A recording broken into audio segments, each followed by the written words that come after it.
ವೇದವಾಕ್ಯವನೆಲ್ಲ ಓದಲಿ ಕನ್ನಡದಿ ಓದಿಸುತ್ತ ಜನರ ವೇದಾಮತಿ ತೆಗೆಸಿರುವ ಸಾಧುನಿಯ ಗುಣಿಗೆ ಮಣಿಯುವೆನು ಸಾಧುನಿಯ ಗುಣಿಗೆ ಮಣಿಯುವೆನು ನಿಜವನ್ನರಿಸುವ ನಿಜ ಗುಣಿಯ ಗ್ರಂಥವನು ನಿಜವಾಗಿ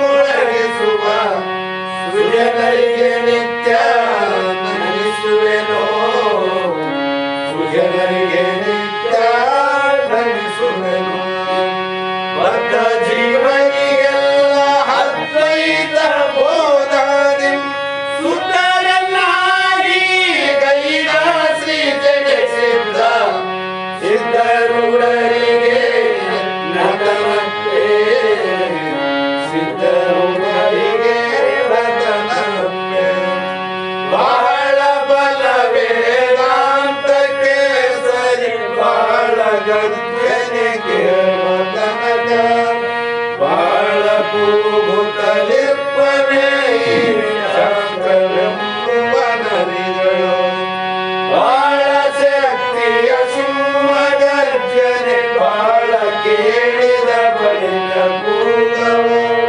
ಬಹಳ ಕೇಳಲು ಬೇಕು ವೇದ ಎಂಬ ಶಾಸ್ತ್ರವನ್ನು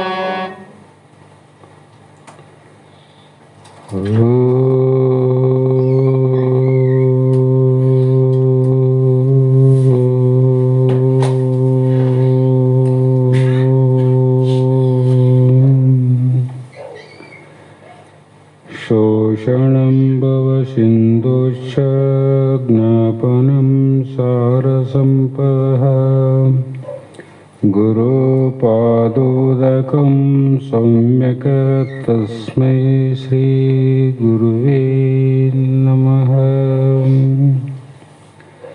ಸಿದ್ಧ ಸದ್ಗುರುಪಾದಾಬ್ಜಂ ಜನನೀ ಜನಕಸ್ತತ ತತ್ವೋಪದೇಶಕರ್ತಾರಂ ನತ್ವಾ ಭಕ್ತಿಪುರಸ್ವರಂ. ಜಗದಾದಿ ಜಗದ್ಗುರು ಸಿದ್ಧಾರೂಢ ಮಹಾಸ್ವಾಮಿಗಳ ಶ್ರೀಪಾದ ಪದ್ಮಗಳಿಗೂ ಆರೂಢ ಜ್ಯೋತಿ ಶಿವಪುತ್ರ ಮಹಾಸ್ವಾಮಿಗಳ ಶ್ರೀಪಾದಗಳಿಗೂ ಶ್ರೋತ್ರಿಯ ಬ್ರಹ್ಮನಿಷ್ಠ ಬ್ರಹ್ಮಲೀನ ಸದ್ಗುರು ಬಸವಾನಂದರ ಚರಣ ಕಮಲಗಳಿಗೂ ಅನಂತ ದೀರ್ಘ ದಂಡ ಪ್ರಣಾಮಗಳನ್ನು ಸಮರ್ಪಿಸುತ್ತ ಸದ್ಗುರು ಸಿದ್ಧಲಿಂಗಪ್ಪ ತಾತ ಕಪಗಲ್ ಇವರನ್ನು ಮನದೋಳು ಧ್ಯಾನಿಸುತ್ತ ತಮ್ಮೆಲ್ಲರಿಗೂ ವಂದಿಸುತ್ತ ಈ ದಿನ ಶ್ರೀಮನ್ ನಿಜಗುಣ ಯೋಗಿಗಳು ರಚಿಸಿದಂಥ ಪರಮ ಅನುಭವ ಬೋಧೆ ಎನ್ನುವ ಗ್ರಂಥದ 5ನೆಯ ಸಂಧಿಯ 2ನೆಯ ಸೂತ್ರದ 4ನೆಯ ನುಡಿ ಇಂದಿನ ಆಧಾರದ ವಿಷಯವಾಗಿದ್ದು, ಈ ಸೂತ್ರದಲ್ಲಿ ಮಹಾತ್ಮರು ಯಾವ ಇಲ್ಲಿವರೆಗೂ ಅರ್ಥವಾಗದಂಥ ತಿಳಿಯದಂಥ ಅಧಿಕಾರಿಗಳಿಗೆ ಗುರುವರರು ಸಂತೋಷದಿಂದ ಅವರಿಗೆ ತಿಳಿಯದೇ ಇರಲಿಕ್ಕೆ ಕಾರಣವೇನು ಅನ್ನುವುದನ್ನು ಕಂಡುಹಿಡಿದು ಅದಕ್ಕೆ ಉಪದೇಶವನ್ನು ಮಾಡಿ ಹಿಂದೆ ಯಾವುದು ತಿಳಿದಲ್ಲೋ ಅದೆಲ್ಲವನ್ನು ತಿಳಿಯಲಿಕ್ಕೆ ಆತ ಸಮರ್ಥನನ್ನಾಗಿ ಮಾಡಿ ವಿಚಾರವಂತನನ್ನಾಗಿ ಮಾಡಿ ವಿವೇಕದಿಂದ ತನ್ನ ಸ್ವರೂಪ ಸಾಕ್ಷಾತ್ಕಾರ ಮಾಡಿಕೊಳ್ಳಬೇಕು. ಇದು ವೇದಾಂತದ ನೇಮ ಅಂತ ಯಮ ದಶಗುಣ ಇಲ್ಲದ ಅವನಿಗೆ ನಿಜ ಮುಕ್ತಿ ಸಮನಿಸದು ಅಬಲೆ ಕೇಳಿದು ಸತ್ಯ ಅಂದ್ರು. ಇದು ನಿನ್ನೆ ಹೇಳಿನಿ, ಸತ್ಯವಾದ ಮಾತು. ಕಾರಣ ಈ ಒಂದು 10 ಅಂಗಗಳೇನವ ಅವು ಯಾರಿಗೆ ಲಭ್ಯ ಆಗ್ತವ, ಪ್ರಾಪ್ತಿ ಆಗ್ತವ, ಅವರಿಗೆ ನಿಜವಾದ ಮೋಕ್ಷ ಆಗ್ತದಂತ ನಿನ್ನೆ ದಿನ ಅಹಿಂಸೆಯನ್ನು ಹೇಳಿದರು, ಸತ್ಯ ಅನ್ನುವುದನ್ನು ಹೇಳಿದರು. ತಾನು ಆಸ್ತೆ ಎನ್ನುವ 3 ಅಂಗಗಳನ್ನು ಹೇಳಿ ಇವತ್ತಿನ ದಿನ 4ನೇ ಅಂಗವನ್ನು ಹೇಳ್ತಾರೆ, ಲಕ್ಷಣ. ಭುವನದೊಳು ಉಳ್ಳ ಶ್ರೀ ನಿವಹದೊಳು ಎಂತೂ ಸಂಗವನು ಒಲ್ಲದೆ ಇರಲು ಅದು ತಾನೇ ಯುವತಿ ನೀನು ಅರಿ ಬ್ರಹ್ಮಚರ್ಯನಿಪದು ಸಾಧ್ಯವೇ ನೋಡು ಸಾಮಾನ್ಯ ಜನಕ್ಕಿದು ಅಂದ್ರು. ಇದು ಬಹಳ ಗಂಭೀರವಾದ ವಿಷಯದ, ಹಿಂದೆ ಬಹಳ ಸಲ ಕೇಳಿವಿ. ಭುವನದೊಳು ಅಂದರೆ ನಾವು ಇರುವಂಥ ಮರ್ತಲೋಕದಲ್ಲಿ ಸ್ತ್ರೀ ಸಮೂಹದಲ್ಲಿ, ಸ್ತ್ರೀ ಸಂಘದಲ್ಲಿ ಹೇಗಾದರೂ ಮಾಡಿ ಅವರ ಸಂಘವನ್ನು ಮಾಡಬೇಕನ್ನುವ ಆಪೇಕ್ಷೆ ಇರಬಾರದು. ಯಾರಿಗೆ ಮೋಕ್ಷದ ಆಪೇಕ್ಷವನ್ನು ಬಯಸುವಂಥವನಿಗೆ ಯಾವಾಗಲೂ ಸ್ತ್ರೀ ಅಂದಾಗ ವಿಚಾರ ಮಾಡ್ರಿ, ಇಲ್ಲಿ ಗೃಹಸ್ಥಾಶ್ರಮದವರನ್ನ ಬಿಟ್ಟು ಬೇರೆ ತನ್ನ ಧರ್ಮ ಪತ್ನಿಯನ್ನ ಬಿಟ್ಟು ನೀತಿವಂತನಾಗಿ ಅವರ ಸಂಘದಲ್ಲಿ ಇರಬಾರ್ದಂತ ಹೇಳಿಲ್ಲ. ಇವರು ಸ್ತ್ರೀ ನಿವಹದೊಳು ಎಂತೂ ಸಂಘವನ್ನೊಲ್ಲದಿರದು, ಸಂಘ ಬಯಸಂಗಿಲ್ಲ ನೋಡು. ಅವರಿಂದ ದೂರ ಆಗುವ ಪ್ರಯತ್ನ ಮಾಡ್ತಾನ. ಆ ಕಾರಣದಿಂದ ಅದು ತಾನೇ ಯುವತಿ ನೀನರಿ ಬ್ರಹ್ಮಚರ್ಯ ಎನ್ಪದು. ಇವನು ಇಷ್ಟು ಇದ್ದ ಅಂದರೆ ಅವನು ಬ್ರಹ್ಮಚಾರಿನೇ. ಮತ್ತೆ ಹೆಂಡ್ರಾರ ಮಕ್ಕಳಲ್ರಿ ಬ್ರಹ್ಮಚಾರಿ ಹೆಂಗಂತಂದ್ರೆ ಅವ್ರ ಶಾಸ್ತ್ರದಾಗ ಹೇಳಕತ್ತಲ್ಲ ಬ್ರಹ್ಮಚಾರಿ. ಯಾಕಂದ್ರೆ ಮುಂದೆ ಇದೇ ಇದರಲ್ಲಿ ಹೇಳ್ತಾವನು ಯಾಕೆ ಬ್ರಹ್ಮಚಾರಿ ಅನ್ನಬೇಕು. ಮತ್ತು ಸಾಧ್ಯವೇ ನೋಡು ಸಾಮಾನ್ಯರಿಗೆ ಇದು ಅಂದ್ರು. ಸಾಮಾನ್ಯರಿಗೆ ಸಾಧನೆ ಇಲ್ಲ ಅಂತ ಹೇಳಿದ್ರು. ಮತ್ತು ಇನ್ನು ಬ್ರಹ್ಮಚಾರಿಗಳಾದವರು ಸ್ತ್ರೀ ಸಂಘವನ್ನು ಮಾಡಬಾರ್ದು. ಮತ್ತೆ ಅವರ ಜೊತೆ ಆಲಾಪನೆ ಅಂದರೆ ಮಾತು ಆಡಬಾರ್ದು. ಅವರ ಮುಂದೆ ಕೀರ್ತನೆ ಕೂಡ ಮಾಡಬಾರದು. ಕೀರ್ತನೆ ಅಂದರೆ ಈ ಯಾವ ಸಂಬಂಧಗಳ ಬಗ್ಗೆ ಕೀರ್ತನೆಯನ್ನು ಮಾಡಬಾರದು. ಇನ್ನೂ ಅನೇಕ ಮಾತುಗಳನ್ನು ಹೇಳ್ಯಾರ. ಅವೆಲ್ಲ ಸಾಧ್ಯ ಆದೇನೆಂದರೆ ಜಗತ್ತಿನಲ್ಲಿ ಬಹಳ ವಿಚಿತ್ರ ಅನಿಸ್ತದೆ, ಬಹಳ ಕಷ್ಟ. ಇಲ್ಯಾರನ್ನೊಬ್ಬರು ಮಹಾತ್ಮರು. ಅದಕ್ಕಾಗಿ ಹಿಂದಿನ ಕಾಲದಲ್ಲಿ ಈ ಬ್ರಹ್ಮಚಾರಿ ರಥಸ್ಥರು, ಅವಲ್ಲಿ ಬ್ರಹ್ಮಚಾರಿಗಳಲ್ಲಿ ಮತ್ತೆ 3-4 ಭಾಗ ಕುಟಿಲ ಅವರು ಇವರಂತ ಬಹಳ ಅದಿರಲಿ, ಸಮಯ ಬಂದ ಹೇಳೋಣ. ಇಲ್ಲಿ ಆ ಕಾಲದಲ್ಲಿ ಬೇರೆ ಬೇರೆ ಯೋಗ ಗುರುಕುಲ ಆಶ್ರಮದಲ್ಲಿ ಬೆಳೆಸಿ ಆ ಬೆಳೆದಂಥ ಒಟುಗಳಿಗೆ ಒಳ್ಳೆಯ ಸಂಸ್ಕಾರವನ್ನು ಕಲಿಸಿ ಆ ಒಂದು ಸಂಸ್ಕಾರದ ಭಾಗ್ಯದಿಂದ ಆ ಒಟುಗಳು ಯಾವುದೇ ಒಂದು ಮಠಕ್ಕಾಗಲಿ ಅಥವಾ ಸಮಾಜಕ್ಕೆ ಆತ ಒಬ್ಬ ಒಳ್ಳೆಯ ವ್ಯಕ್ತಿ ಆಗಲಿ ಅನ್ನೋರಿಗೆ ಅವೆಲ್ಲ ಅಲ್ಲೇ ಪಾಠ ಮಾಡ್ತಾರೆ.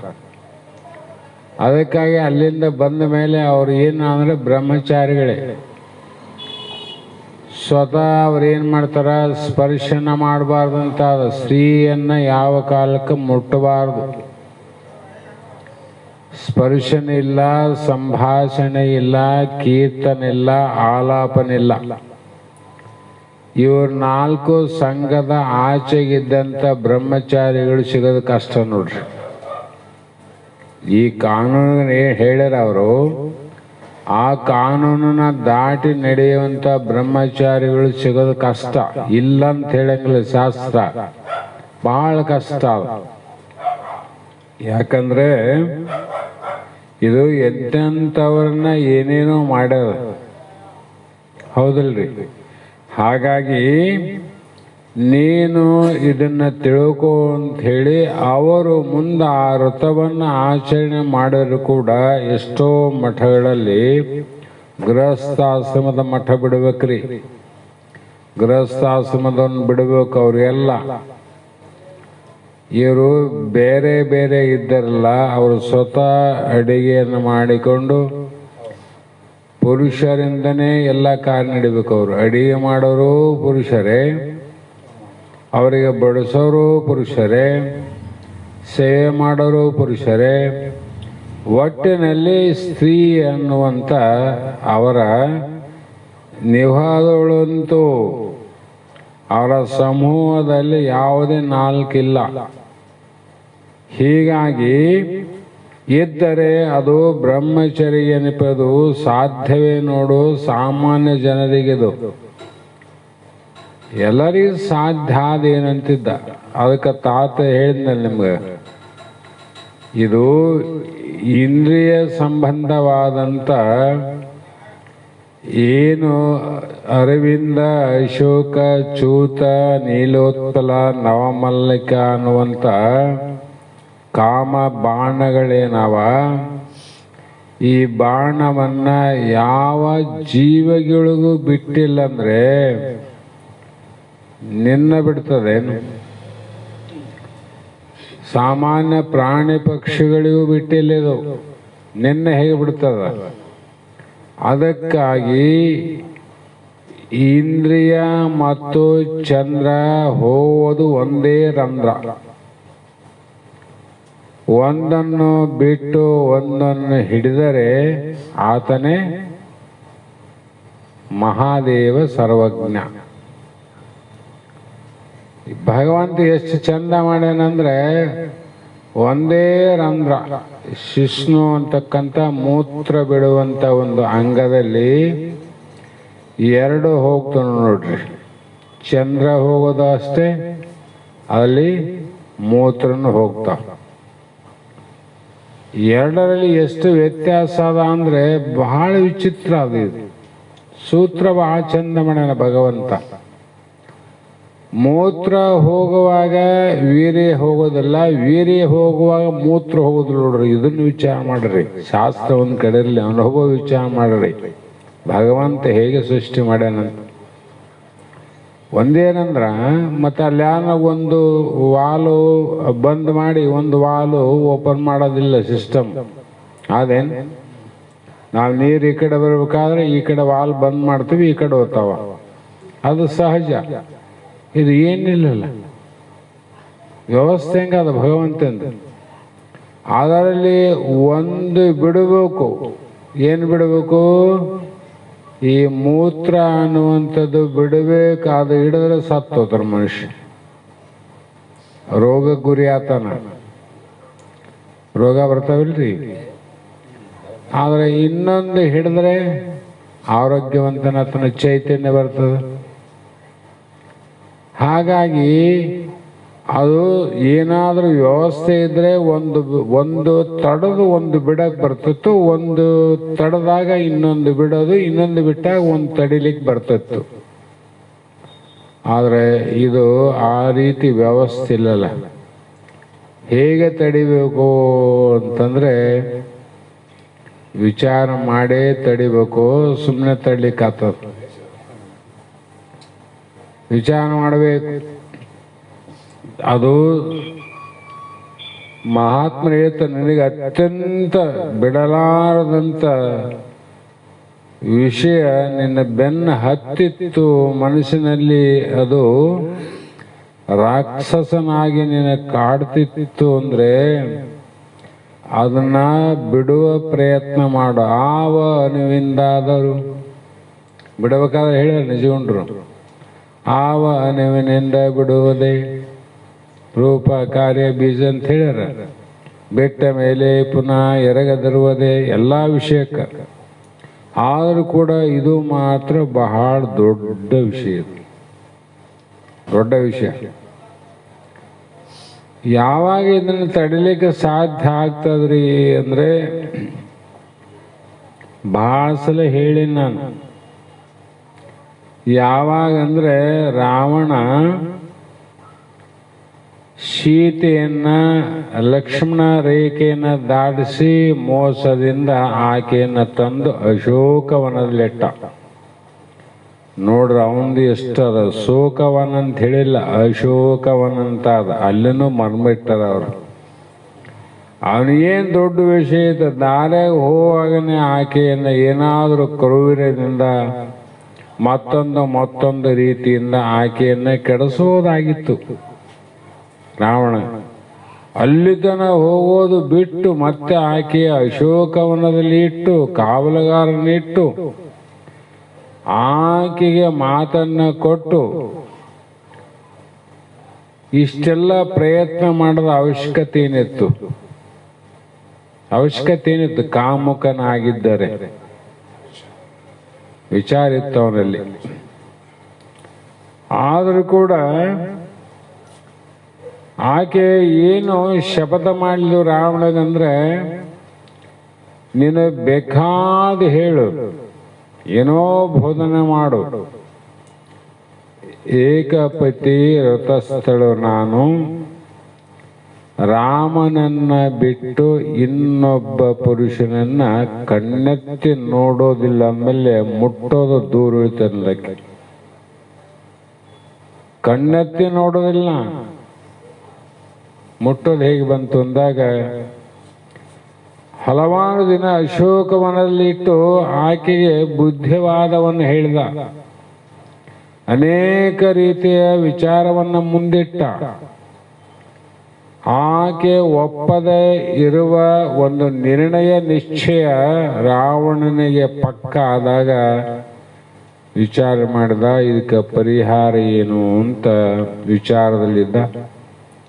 ಅಸಾಧ್ಯವಾದಾಗ ಕೊನೆಗೆ ಕುಂಭಕರ್ಣ ಅನ್ನುವಂಥವು 6 ತಿಂಗಳ ನಿದ್ರೆ, 6 ತಿಂಗಳು ಎಚ್ಚರಲ್ಲ. ಆ ಸಮಯದಲ್ಲಿ ನಿದ್ರಾ ಕಾಲ ಇತ್ತು. ಆ ಕಾಮಾತೂರಣಂ ನ ಭಯ ನ ಲಜ್ಜಿತಂ. ಗೊತ್ತಿತ್ತು ಕುಂಭಕರ್ಣನಿಗೆ ಅರೆನಿದ್ರೆ ಯಾವಾಗ ಆಗ್ತದ, ಅವನು ಸಾಯ್ತಾನಂತ ಗೊತ್ತದ ರಾವಣಗ. ತಮ್ಮೊಂದು 6 ತಿಂಗಳ ನಿದ್ದೆಯಲ್ಲಿ ಇನ್ನ ಅರ್ಧ ಆಗದ, ಇನ್ನ ಅರ್ಧ ನಿದ್ದೆಗಾನ, ಎಚ್ಚರದಾಗ ಇಲ್ಲ ಅವನು. ಈ ಸಮಯದಲ್ಲಿ ಅವನಿಗೆ ಏನಾದ್ರೂ ಎಬ್ಬಿಸಿದ್ರೆ ನಮ್ಮ ತಮ್ಮ ಸಾಯ್ತಾನಂತ ಅವರು ಹೋಯ್ತು ನೋಡ್ರಿ ಅವನಿಗೆ. ನೋಡ್ರಿ ಹೆಂಗ ಮರಸ್ತದ ಕಾಮ, ಯಾವ ರೀತಿ ಮರಸ್ತದ ಅಂತ. ಕಾಮ ಅಂದ್ರೆ ಏನ್ರಿ, ಅದು ಒಂದು ಇಚ್ಛೆ. ಪ್ರತಿಯೊಂದು ವಸ್ತುವಿನ ಮೇಲೆ ಒಬ್ಬನಿಗೆ ಕಾಮದ ಮೇಲೆ ಆದ, ಒಬ್ಬನಿಗೆ ಕ್ರೋಧದ ಮೇಲೆ ಆದ, ಒಬ್ಬನಿಗೆ ಇನ್ನೊಂದರ ಮೇಲೆ ಆದ. ಆದ್ರೆ ಒಬ್ಬನಿಗೆ ಇದ್ದದ್ದು ಒಬ್ಬನಿಗೆಲ್ಲ. ಆದರೆ ಈ ಸ್ತ್ರೀ ವಿಷಯ ಬಂದಾಗ ಇದು ಮಾತ್ರ ಬಹಳಷ್ಟು ಜನರಲ್ಲಿ ಇರೋದೆ, ಬಹಳಷ್ಟು ಜನರಲ್ಲಿ. ಆ ಮರೆವಿಂದ ಹೋಗಿ ಕುಂಭಕರ್ಣನ ಎಬ್ಬಿಸಿದ. ಅವನದು ಕಾಲ ಕೂಡಿ ಬಂದಿತ್ತು, ಪೂರ್ವದ ಕರ್ಮ. ಆವಾಗ ಅಣ್ಣ ಅಂತೆದ್ದ. ಏನಣ್ಣ, ನಾನು ನಿದ್ರೆಯಲ್ಲಿ ಬಹಳ ಆನಂದವಾಗಿ ಮಲಗಿದ್ದೀನಿ, ನಿನಗೆ ಗೊತ್ತಿದೆ ನನಗೆ ನಿದ್ರಾ ಕಾಲ ಇದು, ಎಚ್ಚರ ಕಾಲ ಅಲ್ಲ. ಗೊತ್ತಿದ್ರು ಕೂಡ ನಾನು ಯಾಕೆ ಎಬ್ಬಿಸಿದಿ? ಅಂಥ ಕಠಿಣವಾದದ್ದು ಅಥವಾ ಅಂಥ ಒಂದು ಅಗಾಧವಾದ ವಿಷಯ ಏನಾದ, ಯಾಕೆ ಎಬ್ಬಿಸಿದೆ ಅಂತ ಕೇಳಿದ. ಆವಾಗ ನೋಡು ಕುಂಭಕರ್ಣ, ಹೀಗೀಗ ಆಗಿದೆ, ರಾಮನ ಹೆಂಡತಿಯನ್ನು ತಂದು ನಾನು ಅಶೋಕವನದಲ್ಲಿ ಇಟ್ಟಿನಿ, ಆಕೆಯ ಮೇಲೆ ಮೋಹ ಆಗ್ಯದ. ಆಕೆನ ಕೂಡಬೇಕಂತ ಎಷ್ಟು ಪ್ರಯತ್ನ ಮಾಡ್ತೀನಿ, ಆದ್ರೆ ಒಂದು ಶಪಥ ಮಾಡ್ಯಾಳ, ರಾಮನನ್ನ ಬಿಟ್ಟು ಇನ್ನೊಬ್ಬನ ನೋಡೋದಿಲ್ಲ ಅಂತ ಶಪಥ ಇದ್ದ ಕಾರಣ ನನ್ನ ಆಸೆ ಈಡೇರ್ತಿಲ್ಲ, ಕೈಗೂಡಿ ಇಲ್ಲ ಅನ್ಲಿಕ್ಕೆ. ರಾವಣ ಹಿಂಗೆ ಹೇಳಿದಾಗ ಏನ್ ದಡ್ಡ ಅಣ್ಣ ಅಂದ. ಏನ್ ದಡ್ಡ ಇದ್ದೀನಿ ನೀನು? ರಾವಣ ಅಂದ್ರೆ ಬಹಳಷ್ಟು ಜನಕ್ಕೆ ರಕ್ಕಸನಾಗಿ ಕಂಡಿದ್ದಿ, ಬಹಳಷ್ಟು ಜನ ರಕ್ಕಸರಂತ ಅನ್ಕೊಂಡಾರ. ನಿನ್ನಲ್ಲಿ ಎಷ್ಟೋ ಶ್ರೇಷ್ಠ ಗುಣಗಳು, ಶ್ರೇಷ್ಠವಾದ ಸಾಮರ್ಥ್ಯ, ಶಕ್ತಿಗಳವ. ಯಾವಾಗ ಆಕೆ ರಾಮನನ್ನೇ ನೋಡೋಕೆ ಅಂದಾಗ ನೀನು ರಾವಣ ವೇಷವನ್ನು ಹಾಕೊಂಡು ಯಾಕೆ ಹೋಗ್ತಿದ್ದೆ? ರಾಮನ ವೇಷ ಹಾಕೊಂಡು ನೀನು ಪರಕಾಯ ಪ್ರವೇಶ ಮಾಡೋದು ಬರ್ತದ, ಇನ್ನೊಂದು ದೇಹವನ್ನು ತೊಡಕ್ ಬರ್ತದ. ಯಾವಾಗ ಬೇಕು ಯಾವ ದೇಹ ಅಂದ್ರೆ ತಾಳಬಹುದು. ರಾಮ ಅವತಾರವನ್ನು ತಾಳು ಹೋಗಂದ. ಆವಾಗ ಹೇಳಿದ ರಾವಣ, ಅಂಥದ್ದು ಕೂಡ ನಾನು ಮಾಡಿ ಮುಗಿಸಿನಪ್ಪ, ಅಲ್ಲೇ ಆ ಕೆಲಸ ಆಗಿದ್ರೆ ನಿನ್ನ ಎಬ್ಬಿಸುವ ಅವಶ್ಯಕತೆ ನನಗೆ ಇದ್ದಿಲ್ಲ, ಅಷ್ಟೇನು ದಡ್ಡಲ್ಲ ನಂದ. ಮತ್ತೆ ಏನಾಯ್ತಂದ, ಯಾವಾಗ ರಾಮ ಅಂತ ನಾನು ವೇಷ ಧರಿಸ್ತೀನಿ, ರಾಮ ಅನ್ನಿಲ್ಲ, ಕಾಮಂಬದೇ ಹೋಗ್ಬಿಡ್ತದ. ಕಾಮರಹಿತವಾದ ರಾಮ ಸೀತೆಯಲ್ಲಿ ಹೋಗಿ ಮಾಡೋದೇನಂದ. ಕಾಮ ಇಲ್ಲದ ರಾಮ ಸೀತೆಯಲ್ಲಿ ಹೋಗಿ ಏನ್ ಮಾಡಬೇಕು? ಹೌದಾ? ಆ ಕಾರಣದಿಂದ ರಾಮ ಅಂದಾಗ ಕಾಮ ಇಲ್ಲ, ಕಾಮ ಅಂದಾಗ ರಾಮ ಇಲ್ಲ. ಹೀಗಾಗಿ ಸಂದಿಗ್ಧ ಪರಿಸ್ಥಿತಿ ಅಂತ ಹೇಳಿದಾಗ ಅರ್ಥ ಮಾಡಿ ಯಾಕೆ ಹೇಳ್ತೇನೆಂದ್ರೆ, ಇದನ್ನು ತಡಿಬೇಕಾಗಿತ್ತು ಅಂದ್ರೆ ಅದು ನಮ್ಮ ಸ್ವರೂಪ ಸಾಕ್ಷಾತ್ಕಾರದ ಸತ್ಯವಾದ ಕಡೆ ಯಾವಾಗ ಲಕ್ಷ್ಯ ಹೋಗ್ತದ ಆವಾಗ ತಡಿಲಿಕ್ಕೆ ಬರ್ತದೆ. ಅದನ್ನು ಹೇಳಕೊಂತೀನಿ ನಾನು. ರಾಮ ಅಂತ ಸತ್ಯ ಅಲ್ಲ, ಸತ್ಯವನ್ನ ತೋರಿಸ್ಬೇಕಂತ ಅವಾಗ ವೇಷ ತೊಟ್ಟನಿಲ್ಲ, ಇಲ್ಲಿ ಕಾಮನೆ ಹೋಗ್ಬಿಡ್ತು. ಹಾಗಾಗಿ ನಮ್ಮ ಎಲ್ಲ ಸರ್ವ ಕಾಮನೆಗಳೇನಾವ, ಈ ಯಾವ ದಶಗುಣ ಭಾವದಲ್ಲಿ ಏನು ಗುಣಗಳು ಇರಬೇಕಾಗ್ಯವ ಅವೆಲ್ಲ ಗುಣ ನಮ್ಗೆ ಪ್ರಾಪ್ತಿ ಆಗಬೇಕಾಗಿದ್ರೆ ಯಾವಾಗಂದ್ರೆ ನಮ್ಮ ಮಾರ್ಗ ಆ ಕಡೆ ಹೋದಾಗ, ದೇವರ ಕಡೆ, ತನ್ನ ಸ್ವರೂಪದ ಕಡೆ, ಸಾಕ್ಷಾತ್ಕಾರದ ಕಡೆ, ಸತ್ಯದ ನಡೆ ಯಾವಾಗ ಪ್ರಾರಂಭ ಆಗ್ತದ ಆ ಸತ್ಯದ ನಡೆಯಿಂದ ಮಾತ್ರ ಈ ಜಗತ್ತಿನ ಎಲ್ಲವೂ ಕೂಡ ಆತ ತನ್ನಲ್ಲಿ ಇದ್ರೂ ಕೂಡ ಹೇಗೆ ಕಾಣ್ತದಂದ್ರೆ ಕಾಮರೂಪ ಕಾಣಂಗಿಲ್ಲ. ಆ ಸ್ತ್ರೀ ಕಾಮಿನಿಯಾಗಿ ಕಾಣೋದಿಲ್ಲ, ಕಾಪಾಡುವಳಾಗಿ ಕಾಣ್ತ. ನೋಡಿ, ದೇವತ್ವ ಸ್ವರೂಪ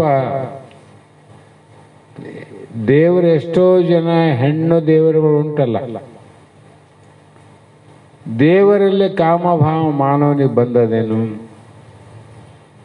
ಬಂದಿಲ್ಲ, ಬರೋದಿಲ್ಲ. ಹಾಗಾಗಿ ಎಲ್ಲಿ ದೇವರು ಅನ್ನುವಂಥ ಕಲ್ಪನೆ, ದೇವರು ಅಂದ್ರೆ ಸತ್ಯದ ಕಲ್ಪನೆ, ಆ ಕಲ್ಪನೆ ಕಡೆ ಹೋದಾಗ ಅದು ಸಾಧ್ಯ ನೋಡು. ಅದು ಸಾಮಾನ್ಯರಿಗೆ ಇದು ಸಾಧ್ಯನು ಅಂದ್ರೆ ಸಾಮಾನ್ಯರಿಗೆ ಏನು ಗೊತ್ತೇ ಇಲ್ಲಲ್ಲ. ಸಾಮಾನ್ಯರಿಗೆ ಆನಂದ ಯಾವುದು, ದುಃಖ ಯಾವುದು, ಸುಖ ಯಾವುದು, ಯಾವುದು ಬೇಕು, ಯಾವುದು ಬೇಡ, ಏನು ಎದ್ದರೆ ನಾ ಬದುಕುತ್ತೇನೆ, ಏನು ಇಲ್ಲದಿದ್ದರೆ ನಾ ಸಾಯುತ್ತೇನೆ ಅನ್ನುವ ಕಲ್ಪನೆ ಜಗತ್ತಿಗಿಲ್ಲ. ನಾವೇನ್ ತಿಳ್ಕೊಂಡಿವಿ ಅಂದ್ರೆ ನಮಗ ಏನಾದ್ರೂ ಕೂಡ ಆಸ್ತಿ, ಅಂತಸ್ತು, ಧನ, ಕನಕ ಇವೆಲ್ಲ ವಿಷಯಗಳು ಇಲ್ಲದೆ ಇದ್ರೆ ಒಂದು ಕ್ಷಣ ನಾವು ಬದುಕೋದಿಲ್ಲೇನೋ, ಸಾಧ್ಯ ಇಲ್ಲೇನೋ ನಾವಂತೀವಿ. ಆದ್ರೆ ಇಲ್ಲದೆ ಬದುಕುವುದು ಒಂದು ಸತ್ಯ ಅದಲ್ಲ. ಆ ಕಡೆ ಹೋಗುನೇನು. ಅದಕ್ಕಾಗಿ ಇದು ಬ್ರಹ್ಮಚರ್ಯ ಎಂದು ಹೇಳಿಸಿಕೊಳ್ಳುವುದು. ನೀನು ತಿಳ್ಕೋ, ಇದು ಸಾಮಾನ್ಯರಿಗೆ ಅಲ್ಲ ಅಂತ ಅವರು ಹೇಳಿರಲ್ಲ. ಅಂದರೆ ಅಸಾಮಾನ್ಯರಿಗೆ ಇದು ಸಾಧ್ಯ ಅಂದರೆ ಪ್ರಾಪ್ತವಾಗುವುದು ಅಂದಾಗ ವಿಚಾರ ಮಾಡಬೇಕು. ಎಲ್ಲರಿಗೆಲ್ಲ ಯಾರು ಇಲ್ಲಂತಲ್ಲ, ಎಲ್ಲರಿಗೆಲ್ಲ ಎಲ್ಲರೇ ಯಾರು ಇಲ್ಲಂತ ಹೇಳಿಲ್ಲ ಶಾಸ್ತ್ರ. ಹಾಗಾಗಿ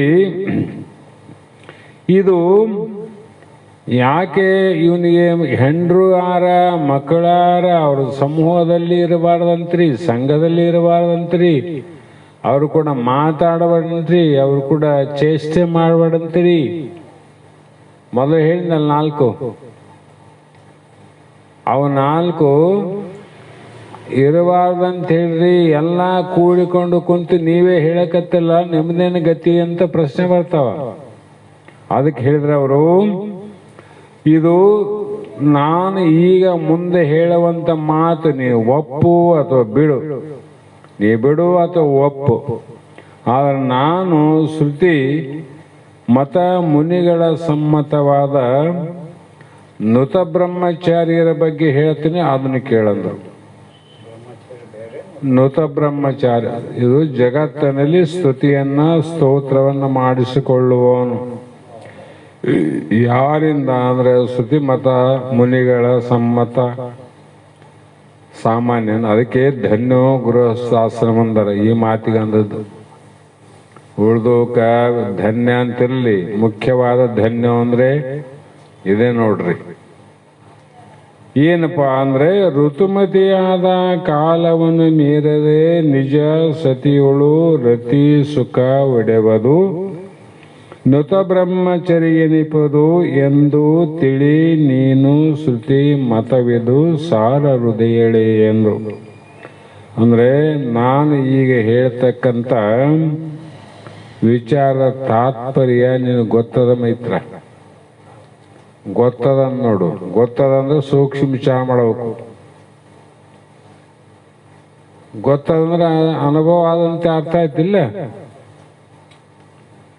ಹಾಗಾಗಿ ಸತಿಯಳು ಅಂದ್ರೆ ತನ್ನ ಗೃಹಸ್ಥಾಶ್ರಮದಲ್ಲಿ ಸತಿಪತಿಗಳಾಗಿದ್ದು ತನ್ನ ಹೆಂಡತಿ ಋತುಮತಿಯಾದ ಕಾಲ, ಋತುಮತಿ ಅಂತ ಆಗ್ತದೆ, ಹೆಣ್ಮಕ್ಳಿಗೆ ಗೊತ್ತದ. ಆ ಕಾಲವನ್ನು ತಿಳಿಬೇಕು. ತಿಳಿದು ಆ ಕಾಲದವಳು ಸತಿಯೊಡನೆ ಕೂಡ್ಬೇಕು. ನಿನಗೆ ಹೆಂಗ್ ಗೊತ್ತಾಗ್ತದ ಅಂದ್ರೆ ಅವರಿಂದ ಗೊತ್ತಾಗ್ತದೆ. ನಿನಗೆ ಹೆಂಡತಿಯಿಂದ ಸೂಚನೆ ಗೊತ್ತಾಗ್ತದೆ. ಗೊತ್ತಾದಾಗ ಆ ಕಾಲದಲ್ಲಿ ಹೇಗೆ ಮೀರದೆ, ಕಾಲವನ್ನು ಮೀರಬಾರದು. ಮೀರದೆ ಆ ಒಂದು ಸತಿಯಳು ತನ್ನ ರತಿಸುಖವನ್ನು ಪಡೆಯುವುದು. ಇದು ಶ್ರುತಿನೇ ನಿನಗೆ ಅಪ್ಪಣೆ ಕೊಟ್ಟದ. ಇಲ್ಲ ಅಂದ್ರೆ ಈ ಜಗತ್ತು ಈಗ ಹಿಮಾಲಯ ಆ ಕಡೆ ಎಲ್ಲ ಕೆಲವು ಕಡೆ ಬರೇ ಹುಸುಗಾದ. ಅಲ್ಲಿ ಒಂಟೆ ಮೇಲೆ ಪ್ರವಾಸ, ಒಂಟೆ ಮೇಲೆ ವ್ಯಾಪಾರ.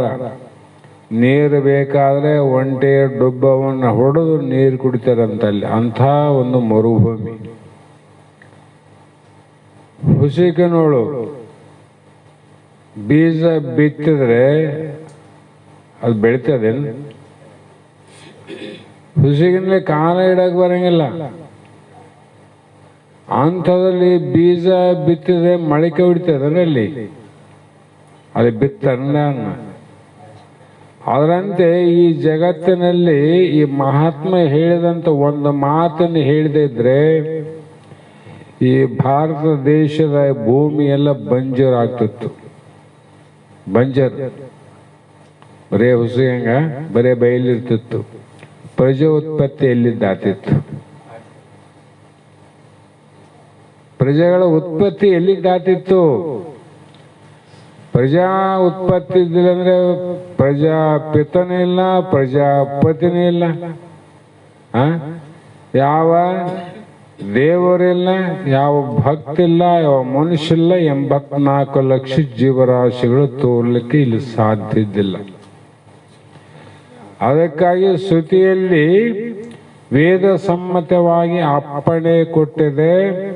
ಋತುಮತಿಯಾದ ಸಮಯದಳು ನೀನು ಏನು ಮಾಡು ಅಂದರೆ ಆ ಸಮಯವನ್ನು ಅರಿ ಅಂದರು. ಹೆಂಗಂದ್ರೆ ಇದು ಬಹಳ ಜನಕ್ಕೆ ಅರ್ಥ ಆಗೋದಿಲ್ಲ, ಅದು ಹೇಳಬೇಕಾಗ್ಯದ.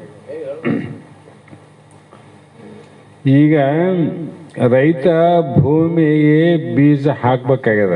ಯಾವಾಗ? ಬಿತ್ತನೆ ಮಾಡುವ ಸಮಯದ ಮುಂಗಾರು ಯಾವಾಗ ಬಿತ್ತಬೇಕು, ಹಿಂಗಾರು ಯಾವಾಗ ಬಿತ್ತಬೇಕು, ಉತ್ತರ ಕಾರ್ತಿ ಅಥವಾ ಇನ್ನೊಂದು ಕಾರ್ತಿ ಬಂದಾಗ ಬಿತ್ತಬೇಕಂತ ರೆಡಿ ಮಾಡ್ಯಾನ ಬೀಜ. ದಪ ದಪ ದಪ ಮಳೆ ಬಂದದ್ದು. ಮಳೆ ಬಂತು, ಮಳೆಗೆ ದಾರಿ ಕಾಯ್ತಿದ್ದ. ಭಾರಿ ಮಳೆ ಬಂದದ. ಬೆಳಗ್ಗೆ ಎದ್ದು ಹೋಗಿ ಬೀಜ ಬಿತ್ತನ, ಬಿತ್ತಕ ಬರೋದಿಲ್ಲ. ಬಿತ್ತಿದ್ರೆ ಅದು ಬೀಳುದಿಲ್ಲ, ನಾಟಂಗಿಲ್ಲ. ಹಸಿ ಭಾಳದ, ಮಳೆ ಭಾಳ ಬಂದದಪ್ಪ, ಒಣಗಿಲಿ. ಒಣಗಿದ ಮೇಲೆ ಮತ್ತೆ ಬಿತ್ತಂದ್ರೆ ಪೂರ್ತಿ ಒಣಗಿದ ಮೇಲೆ ಬಿತ್ತಂಗಿಲ್ಲ. ಪೂರ್ತಿ ಭೂಮಿ ಹಸಿ ಇದ್ದಾಗ ಬೀಜ ಹಾಕಂಗಿಲ್ಲ. ಅಂದ್ರೆ ರೈತ ಆ ಭೂಮಿಯ ಏನದ ಕಾಲವನ್ನು ತಿಳಿದವನಾಗಿರ್ಬೇಕು. ಹಸಿ ಇಷ್ಟೇ ಪ್ರಮಾಣ, 2 ಬಳ್ಳು 3 ಬಳ್ಳು ಮ್ಯಾಲಿಂದ ಆರಿರ್ಬೇಕು, ಒಳಗೆಲ್ಲ ಹಸಿ ಇರ್ಬೇಕು. ಆ ಯಾವ ರೈತ ಪುಣ್ಯಾತ್ಮ ಜ್ಞಾನದ ಅವನಿಗದೇ ಇವತ್ತು ಆರಾಮ್ ಬರ್ತಾವ ಬಿತ್ತಿಗೆ ಅಂತ ಹೋಗಿ ಬಿತ್ತಬೇಕು ನೋಡ್ರಿ. ಪೂರ್ತಿ ಒಣಗಿದ ಮೇಲೆ ಇಲ್ಲ, ಪೂರ್ತಿ ಹಸಿಯಾಗಿ ಬಿತ್ತಂಗಿಲ್ಲ, ಅರಿತು. ಅದರಂತೆ ಸ್ತ್ರೀಯಲ್ಲಿ ಆ ಪುರುಷ ಕೂಡ ಆ ಋತುಮತಿಯಾದ 4 ದಿವಸ ಬಿಡೋದು, 4-5 ದಿನ ಬಿಟ್ಟು ಮತ್ತೆ ಆಮೇಲೆ 3-4 ದಿನ ಬೀಜವನ್ನು ಬಿತ್ತದು. ಆಯ್ತು, ಅಷ್ಟಾದ್ಮೇಲೆ ಮತ್ತೆ ಮುಟ್ಟಬಾರ್ದು. ಆಮೇಲೆ ಏನಿಲ್ಲ. ಮತ್ತೆ ಹೇಗಿರ್ಬೇಕು? ಉಳಿದ ಸಮಯದಲ್ಲಿ ತಾಯಿ ಮಗ ಇದ್ದಂತೆ ಅಕ್ಕ ತಂಗಿಯರಿದ್ದಂಗೆ ಇರ್ಬೇಕಂತಿದ್ದ ನಮ್ಮ ತಾತ. ಆಯ್ತು, ಅಷ್ಟೇ. ಬಿತ್ತ ದೇಶ ಬೆಳೆ ಬರ್ತಾನೆ ಬಿತ್ತಾನ ಮನುಷ್ಯ. ಯಾಕಂದ್ರೆ ಅಲ್ಲಿ ತನ್ನ ನಿಜ ಸತಿಗಳು ಅಂದ್ರೆ ತನ್ನ ನಿಜ ಸತಿ ಅಂದ್ರೆ ನೋಡ್ರಿ, ಈ ರೀತಿ ಸ್ತುತಿಸಲ್ಪಟ್ಟವನಿಗೆ ಬ್ರಹ್ಮಚರಿ ಎನಿಪದು ಇದು ನೀನು ತಿಳಿ. ಶ್ರುತಿ ಮತ ಅಂದ್ರು ಅಂದ್ರೆ ಇಲ್ಲಿ ಶ್ರುತಿಗಳು ನಿನ್ನ ಕೊಂಡಾಡ್ತಾವಂದ್ರು. ಇದಕ್ಕ ಧನ್ಯೋ ಗೃಹಸ್ಥಾಶ್ರಮ ಅಂತ. ಅದರಂಗೆ ಇಲ್ಲಿ ಹೇಳಿದ್ದು ಅವ್ರಿಗಂತೂ ಮುಗಿತದು, ಇವನಿಗತಿ ಹೇಳಿದ್ರು. ಯಾಕಂದ್ರೆ ಬೆಳೆ ಬೆಳೆದಕ್ಕಲ್ಲ ಬೀಜ ಬಿತ್ತದು. ಇವನಾದ್ರ ಉದ್ದೇಶ ಏನಿರ್ಬೇಕು?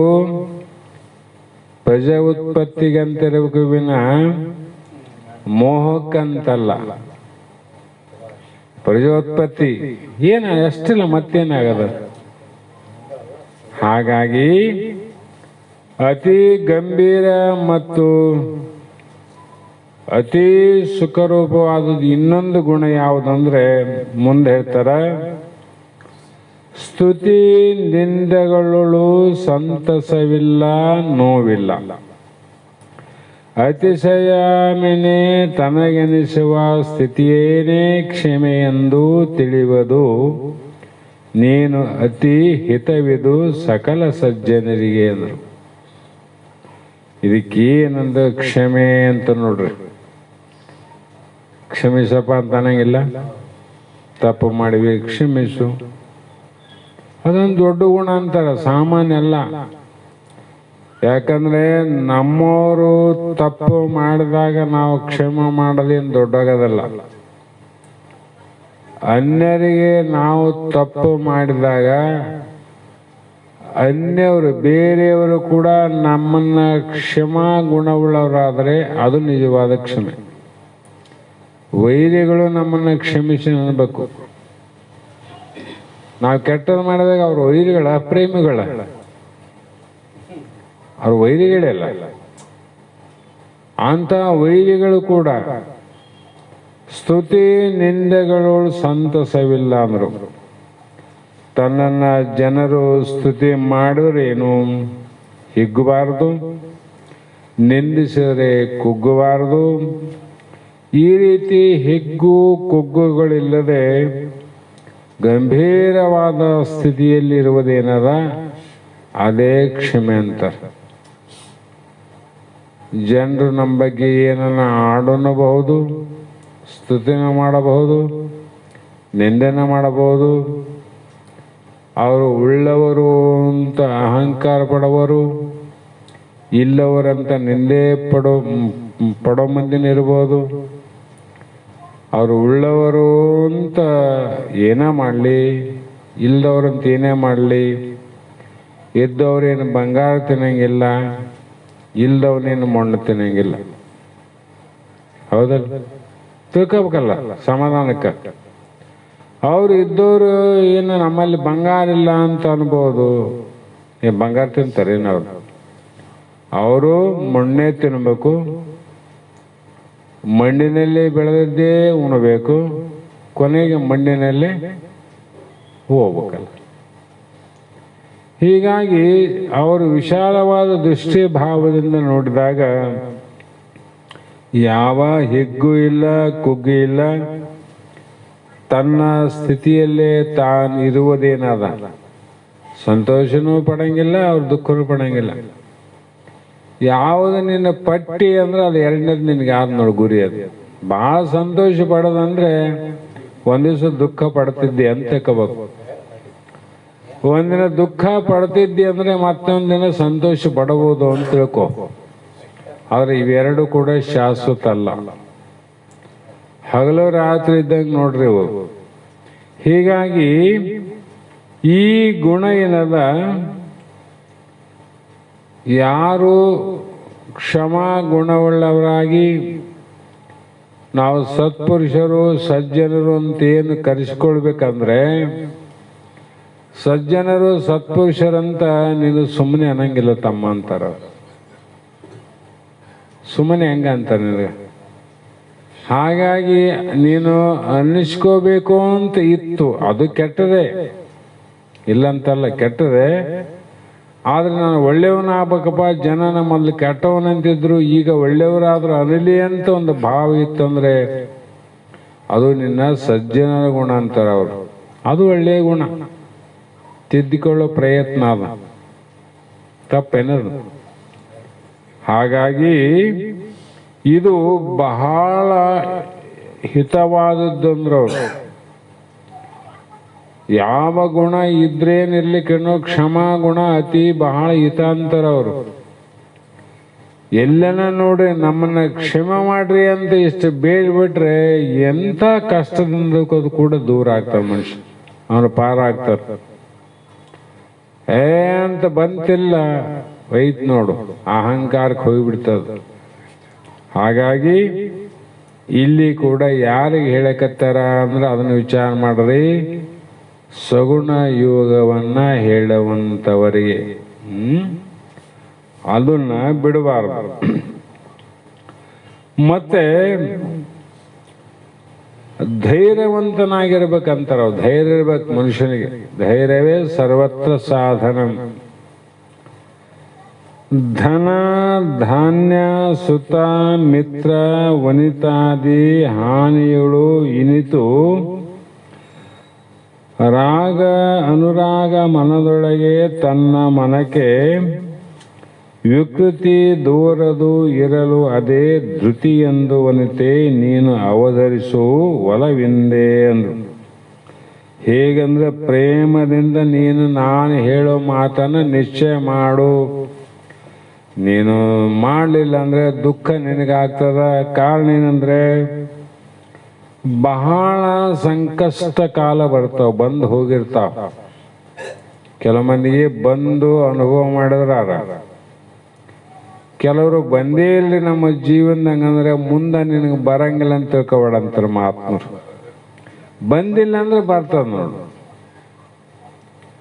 ಬಂದು ಹೋಗ್ಯದಂದ್ರೆ ಪಾರಾದಿ ನೀನು.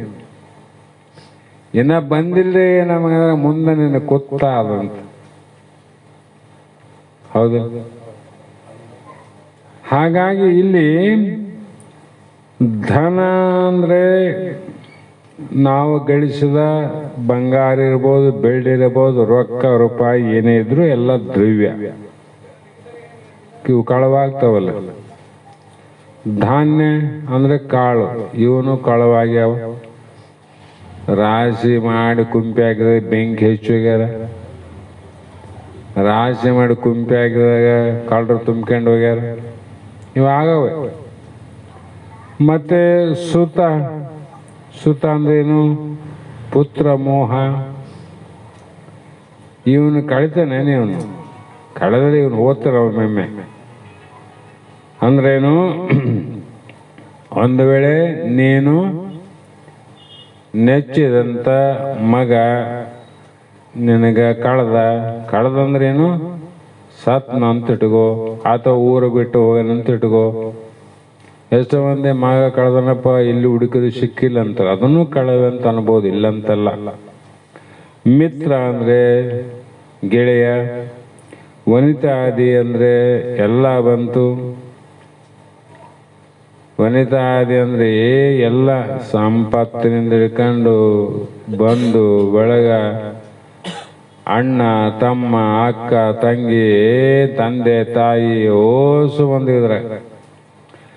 ಇವು ಯಾವಾಗಲೂ ಒಂದಿಲ್ಲ ಒಂದಿನ ನಷ್ಟ ಆಗವಂತ. ನಷ್ಟ ಅಂದ್ರೆ ನಾಶ ಆಗವಲ್ಲ. ಇವು ನಾಶ ಆದಂತ ಸಂದರ್ಭದಲ್ಲಿ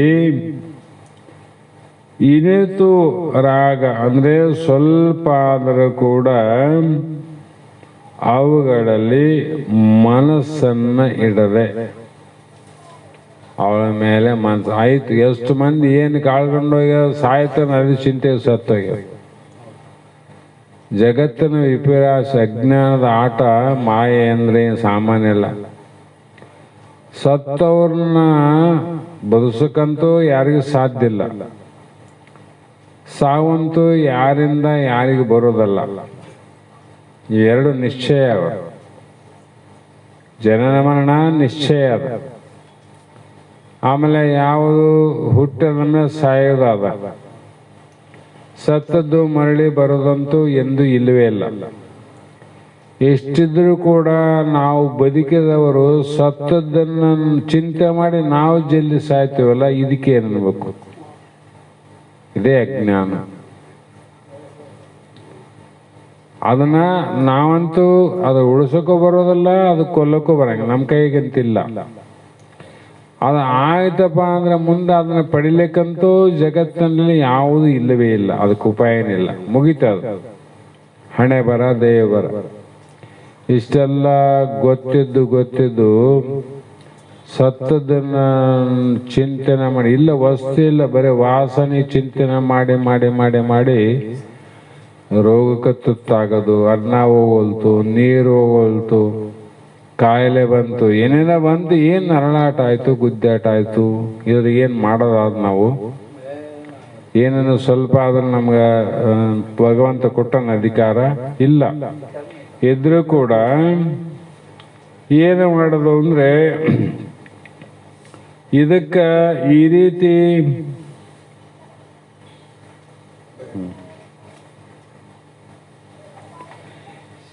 ವೈರಿ ಮಿತ್ರ ಸತಿಸುತ ಮೊದಲಾದವರೇ ಯಾರೇ ಆಗಲಿ ಅವರಿಗೆ ನಾನಾ ಥರದ ದುಃಖ ಬರ್ತಾವ. ನನಗ ಬಂದಿಲ್ರಿ, ನಮ್ಮ ಮಕ್ಕಳಿಗೆ ಯಾಕೆ ಬಂತು? ನಮ್ಮ ಮಕ್ಕಳಿಗೆ ಬಂದಿಲ್ರಿ, ನಮ್ಮ ಮನೆಯವ್ರಿಗೆ ಯಾಕೆ ಬಂತು? ನಮ್ಮ ಮನೆಗೆ ಬಂದರೆ ನನಗೆ ಯಾಕೆ ಬಂತು? ನನಗೆ ಇಲ್ಲ. ಒಂದೇ ಮನೆಯಲ್ಲಿ ಹೆಂಡತಿ, ಗಂಡ, ಮಗ, ಮಗಳು ಯಾರೇ ಇರಲಿ, ನಾವು ಒಂದೇ ಕರ್ಮ, ಒಂದೇ ಸಂಸ್ಕಾರದಿಂದ ಬಂದಿಲ್ಲ ಜಗತ್ತಿಗೆ. ಒಂದೇ ಮನೆಗೆ ಬಂದೀವಿ. ಅದ್ರ ಹಿಂದೆ ನಾವು ಮಾಡಿದ ಕರ್ಮಗಳೇನವ, ಕರ್ಮದ ಸಂಸ್ಕಾರ ಭಿನ್ನ ಭಿನ್ನವ. ಅದಕ್ಕಾಗಿ ನನಗ ಬರಲಾರ್ದು ಅವನಿಗೆ ಯಾಕೆ ಬಂತು ಅನ್ನಂಗಿಲ್ಲ, ಅವನಿಗೆ ಬಂದದ್ದು ಆಕೆಗೆ ಯಾಕೆ ಬರಲಿಲ್ಲ ಅನ್ನಂಗಿಲ್ಲ. ನಾವು ಮಾಡಿದ ಕರ್ಮಗಳ ತಕ್ಕಂತೆ ನಮ್ಗೆ ಬರ್ತಾವ. ಇಷ್ಟು ತಿಳ್ಕೊಂಡು ಹೇಗಿರಬೇಕು ಅಂತ ಅವ್ರ ಮಹಾತ್ಮರು ಅಲ್ಲಿ ಹೇಳೋದೇನೆಂದ್ರೆ, ಅಲ್ಲಿ ಆ ಕಷ್ಟಗಳು ಬಂದಾಗ ನಾನು ಏನು ಮಾಡಬೇಕು ಅಂದರೆ ಅವರಿಗೆ ಕಷ್ಟವನ್ನ ಪರಿಹಾರ ಮಾಡೇ ತೀರುತ್ತೇನೆಂತ ಅಭಯವನ್ನು ಕೊಟ್ಟು ಕಷ್ಟವನ್ನ ನಿವೃತ್ತಿ ಮಾಡಲಿಕ್ಕೆ ಸಾಧ್ಯ ಇಲ್ಲ.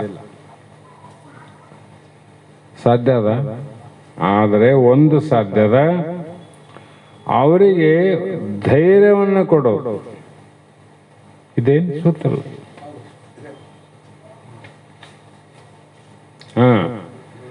ಅದನ್ನ ಏನ್ ಮಾಡೋದಂದ್ರೆ ಅವ್ರ ಕಡೆ ಮನಸ್ಸು ಇಡಲಾರ್ದ ಬರೀ ಮಾತಿನಿಂದ ಧೈರ್ಯ ಕೊಡಬೇಕು. ಅವ್ರಿಗೆ ಮಾತಿನಿಂದ ಅವ್ರಿಗೆ ಧೈರ್ಯ ಹೇಳ್ತಾ ನಾವೇನ್ ಮಾಡ್ಬೇಕಂದ್ರೆ ಅವ್ರನ್ನ ಪ್ರೇಮದಿಂದ ಕಾಣಬೇಕಷ್ಟೆ. ಪ್ರೇಮದಿಂದ ನೋಡೋದು. ಬಲ್ಲಿ ಏನ್ ಮಾಡಕ್ ಬರ್ತದೆ ಅಲ್ಲಿ ಏನಿಲ್ಲ, ಯಾಕೆ ಮಾಡಿ ಬಂದೆ ಅಂತೇಳಿ ಅಪ್ರೇಮ ಮಾಡೋದಲ್ಲ. ಇದಕ್ಕ ಅವರು ಧೈರ್ಯವಂತರಲ್ಲ. ಅಂಥ ಕಷ್ಟಗಳು ಏನಾದರೂ ಬಂದರೂ ಕೂಡ ನೀನು ಶಿಖರದಂತೆ ನಿನ್ನ ಮನಸ್ಸು ಅಚಲ ಧೈರ್ಯವಾಗಿರ್ಲಂತ. ಬಂಡೆಗೆಲ್ಲ ಅವಕ್ಕೆ ಮನಸ್ಸಂತರವಾಗ. ಮಣ್ಣಿನ ಮೇಲೆ ಕಲ್ಲು ಹಾಕಿದ್ ತೆಗ್ದು ಬೀಳ್ತದ, ಕಲ್ಲಿನ ಮೇಲೆ ಕಲ್ಲು ಹಾಕಿದ್ ತೆಗ್ದು ಬೀಳ್ತದೆ. ಕಲ್ಲಿನ ಮೇಲೆ ಕಲ್ಲು ಕುಂತದ, ಆ ಕಲ್ಲಿನ ಮೇಲೆ ನಿಂದು ಕಲ್ಲಾದ, ಕೆಳಗಿನ ಕಲ್ಲು ಧೈರ್ಯ ಬಿಟ್ಟು ಹೂಡೋಗ್ಯಾರ. ಎಷ್ಟೇ ಭಾರವನ್ನ ಗುಡ್ಡ ಎಷ್ಟು ಕಲ್ಲುಗಳನ್ನ ಒತ್ತು ಶಿಖರದಂತೆ ಇದಲ್ಲ. ಅವರಂತೆ ಅಂಥ ಸಂದರ್ಭಗಳು ಕಷ್ಟಗಳು ತಡಿಲಿಕ್ಕೆ ಆಗದಂತ ಸಂದರ್ಭ ಬಂದರೂ ಕೂಡ ನೀನು ಶಿಖರದಂತೆ ಅಚಲವಾದ ಧೃತಿ ಅಂದ್ರೆ ಧೈರ್ಯದಿಂದಿರು. ಯಾಕ ಧೈರ್ಯವೇ ಸರ್ವತ್ರ ಸಾಧನ. ಧೈರ್ಯ ಇಲ್ಲದ ಮನುಷ್ಯ ಸಂಸಾರ ಮಾಡಕ್ಕೂ ಬರಂಗಿಲ್ಲ. ಸಂಸಾರ ಪ್ರಪಂಚನ ಮಾಡಕ್ ಬರೋದಂದ್ರೆ ಪಾರಮಾರ್ಥ ಮಾಡಕ್ ಬರ್ತದೇನು? ಯಾಕಂದ್ರೆ ಎರಡು ಮಾತಾವಲ್ಲಿ. ಪ್ರಪಂಚ ಹಿಡಿದು ಮಾಡೋದಾದ, ಹೌದ್ರಿ? ಹಿಡಿದು ಮಾಡುವಾಗನೇ ಧೈರ್ಯ ಬಿಟ್ಟಾಗ ಬಿಟ್ಟು ಮಾಡುವಾಗ ಧೈರ್ಯ ಹೆಂಗ್ ಬರ್ತದ? ಹಿಡಿದು ಮಾಡುವಾಗನೇ ಇಷ್ಟು ಧೈರ್ಯ ಹೋಗ್ತದ ನಮಗೆ. ಏನು ಮಾಡೋದಪ್ಪ ಅಂತ ಕಣ್ ತುಂಬ ನಿದ್ದೆ ಬರಂಗಿಲ್ಲ, ಊಟ ಹೋಗಂಗಿಲ್ಲ, ಕಷ್ಟ ಆಗ್ತಾವ. ಎಲ್ಲರ ಇನ್ನ ಹೌದಾ? ಹಿಡಿದು ಮಾಡ್ತಾ ಹೋದ್ರೆ ಇಷ್ಟು ಧೈರ್ಯ ಬಿಟ್ರೆ ಅವರೆಲ್ಲ ಬಿಟ್ಟು ಪಾರಮಾರ್ಥ ಮಾಡ್ಬೇಕಲ್ಲ. ಅವಾಗ ಹೆಂಗ್ ಮಾಡವ್ ನೀನು? ಬಿಟ್ಟ ಮಾಡೋದು. ಹೆಂಗ್ ಬಿಡೋದು ಅಂದ್ರೆ ಮನಸ್ಸಿನಿಂದ ಬಿಡೋದು, ಮಾತಿನಿಂದ ಹಿಡಿದಂತಾರ ಮಹಾತ್ಮರು. ಮಾತಿನಿಂದ ಹಿಡಿಯೋದು. ಎಲ್ಲರೂ ನನ್ನ, ಹೌದು ನಿನ್ನವರಲ್ಲ. ಹೆಂಡತಿ ನಿನ್ನವಳೆ, ಮಗ ನಿನ್ನವಳೆ, ಮಗ ನಿನ್ನವನ ಅಲ್ಲಂತ ಹೆಂಗಂತಿದ್ದಿ? ನನ್ನವರಂತ ಹೇಳು ನೀನು. ಆದ್ರೆ ಪಾರಮಾರ್ಥ ಮಾಡುವಾಗ ನನ್ನವ್ರು ಯಾರು ನೀನಲ್ಲ ಅಂತ ಹೋಗೋದು. ಅವಾಗ ಇನ್ನೂ ಕಷ್ಟ ಆಗೋದಿಲ್ಲ. ಹಾಗಾಗಿ ಇಲ್ಲಿ ಮಹಾತ್ಮರು ಧೃತಿಯೆಂದು ವನಿತೆ ನೀನು ಅವತರಿಸು ಅಂದ್ರೆ ನಾನು ಹೇಳುವುದನ್ನ ನಿಶ್ಚಯವನ್ನ ಮಾಡು ಅಂತ ಇಲ್ಲಿ ಹೇಳ್ತಾ ಬಂದ್ರು. ಮತ್ತೆ ಇವತ್ತಿನ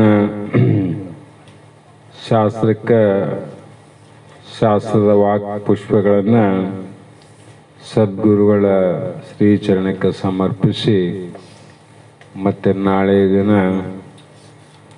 ಮುಂದಿನ ನುಡಿಯನ್ನು ವಿಚಾರ ಮಾಡೋಣ ಅನ್ನುವಂಥ ಮಾತನ್ನು ಹೇಳಿ ಮಂಗಲ ಹೇಳೋದಕ್ಕಿಂತ ಮುಂಚೆ ಸಮಯದ ಒಂದು ಪದ್ಯ ಹಾಡ್ರಿ. ಜಲ್ದಿ ಶುರು ಮಾಡ್ರಿ.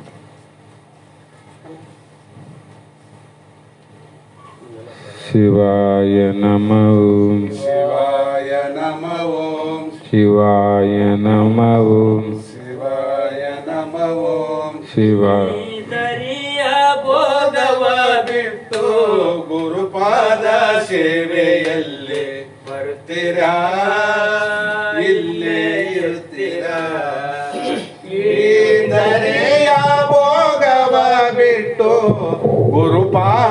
ಸೇವೆಯಲ್ಲಿ ಬರುತ್ತೀರಾ ಇಲ್ಲೇ ಇರುತ್ತೀರಾ ನೀವು ಬರುತ್ತೀರಾ ಇಲ್ಲೇ ಇರುತ್ತೀರಾ ಅಕ್ಕರದೇ ಸತೆ ಸುತರ ಅಣ್ಣ ತಮ್ಮರ ಬಿಟ್ಟು ಅಕ್ಕರದೇ ಸತಿ ಸುತರ ಅಣ್ಣ ತಂಬರ ಬಿಟ್ಟು ಸಕ್ಕರೆ ಬೆರಸಿದ ಸವಿಯ ಊಟವ ಬಿಟ್ಟು ಸಕ್ಕರೆ ಬೆರಸಿದ ಸವಿಯ ಊಟವ ಬಿಟ್ಟು ಸ್ವಕ್ಕ ತೆಕ್ಕೆ ಗಾದಿಯ ಬಿಟ್ಟು ಸ್ವಕ್ಕು ಸೆಡವನು ಬಿಟ್ಟು ರೊಕ್ಕತ್ರಿ ಜೋಲಿಯ ಕೀಲಿ ಕೈಯನ ಬಿಟ್ಟು ಬರುತ್ತೀರಾ ಇಲ್ಲೇ ಇರುತ್ತೀರಾ ಈ ದರೆಯ ಭೋಗವ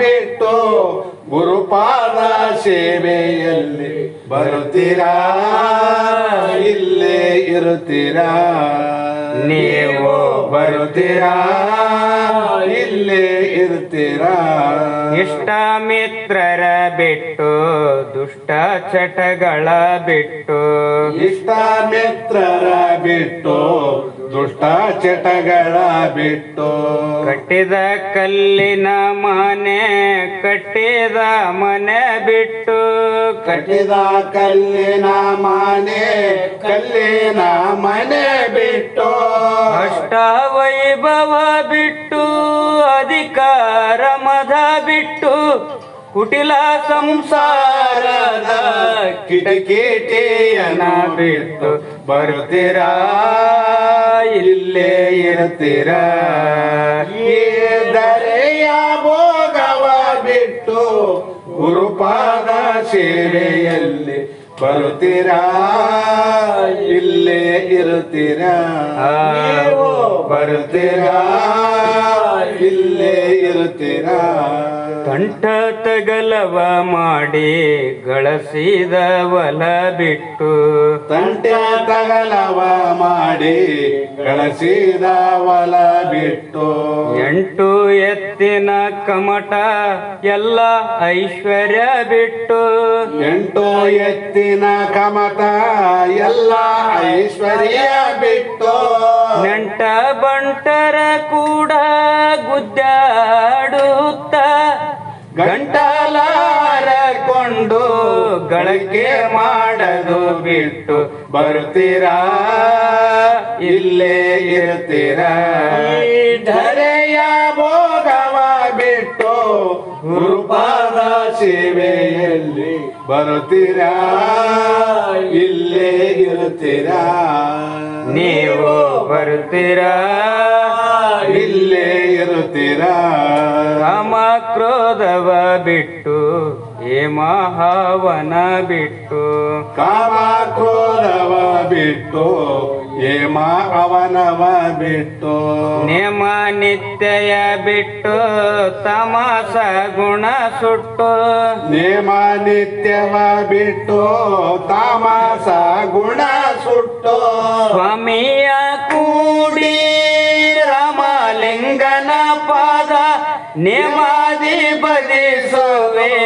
ಪ್ರೇಮದಿಂದಲೇ ನೀವು ಬರ್ತೀರಾ ಇಲ್ಲೇ ಇರ್ತೀರಾ ಈ ಧರೆಯ ಭೋಗವ ಬಿಟ್ಟು ಗುರುಪಾದ ಸೇವೆಯಲ್ಲಿ ಬರ್ತೀರಾ ಇಲ್ಲೇ ಇರ್ತೀರಾ ಗುರು ರಾಜ ಸಿದ್ಧಾರೂಢ ಸಮರ್ಥ ಬೆಳಗುವೆ ಆರತಿಯ ಗುರುವರ ಬೆಳಗುವೆ ಆರತಿಯ ಮೋಕ್ಷಾಪೇಕ್ಷೆಗೆ ತತ್ವಂ ಪದದ ಅರ್ಥವ ಬೋಧಿಸಿದೆ ಗುರುವರ ಅರ್ಥವ ಬೋಧಿಸಿದೆ ಮೋಕ್ಷವಾನ ಶಂಕರ ನಾಮ ಉಚಾರವ ಮಾಡಿಸಿದೆ ಗುರುವರ ಉಚಾರವ ಮಾಡಿಸಿದೆ ಶ್ಯಾಮಧಾಮ ಶ್ರೀರಾಮ ಭಿನ್ನ ಶಂಕರ ನೀನಿರುವೆ ಗುರುವರ ಶಂಕರ ನೀನಿರುವೆ ಕಾಮ ಪಾಲಿಸಿ ಜಗದೊಳ್ ಶಾಂತಿಯ ಬೀರಿದೆ ಗುರುವರ ಶಾಂತಿಯ ಬೀರಿದೆ ಶರಣ ಭಜಕರ ದುರಿತ ವೃಂದವ ತ್ವರಿತದಿ ನಾಶಿಸಿದೆ ಗುರುವರ ತ್ವರಿತದಿ ನಾಶಿಸಿದೆ ವರಭ್ರೂಲತಾಪುರ ದೈವದಿಂದಲೇ ನಿರುತದಿ ವಾಸಿಸಿದೆ ಗುರುವರ ಹರುಷದಿ ವಾಸಿಸಿದೆ ಗುರುರಾಜ ಸಿದ್ಧಾರೂಢ ಸಮರ್ಥ ಬೆಳಗುವೆ ಆರತಿಯ ಗುರುವರ ಬೆಳಗುವೆ ಆರತಿಯ ಹರ ಓಂ ಚೈತನ್ಯಂ ಶಾಶ್ವತಂ ಶಾಂತಂ ವ್ಯೋಮಾತೀತಂ ನಿರಂಜನಂ ನಾದಬಿಂದುಕಲಾತೀತಂ ತಸ್ಮೈ ಶ್ರೀ ಗುರವೇ ನಮಃ ಶ್ರೀಮದ್ ಜಗದ್ಗುರು ಸಿದ್ಧಾರೂಢ ಸ್ವಾಮಿ ಮಹಾರಾಜ್ ಕಿ ಜೈ ಶ್ರೀ ಸದ್ಗುರು ಶಿವಪುತ್ರ ಸ್ವಾಮಿ ಮಹಾರಾಜ್ ಕಿ ಜೈ ಶ್ರೀ ಸದ್ಗುರು ಬಸವಾನಂದ ಸ್ವಾಮಿ ಮಹಾರಾಜ್ ಕಿ ಜೈ ಶ್ರೀ ಸದ್ಗುರು ಅಭಿನವನಿ ಮಹಾರಾಜ್ ಕಿ ಜೈ ಸಕಲ ಸಾಧು ಸಂತ ಮಹಾರಾಜ್ ಕಿ ಜೈ ಮಂಗಳಂ